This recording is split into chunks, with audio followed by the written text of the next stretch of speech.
Hello, good morning বন্ধুরা, কেমন আছো? ভালো আছো?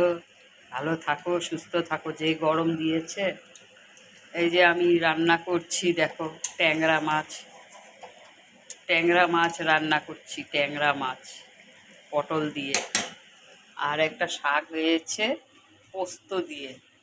পোস্ত দিয়ে শাক, লাল শাক, বেগুন, পেঁয়াজ শাক। আর ট্যাংরা মাছ হচ্ছে পটল দিয়ে। আলু দিলাম না, গরমের মধ্যে আলু টালু বেশি খেতে নেই। তোমরা শসা দিয়ে করতে পারো, লাউ দিয়ে করতে পারো, পটল দিয়ে করতে পারো। আমি দেখো পটল দিয়ে রান্না করেছি ট্যাংরা মাছ, পাতলা ঝোল।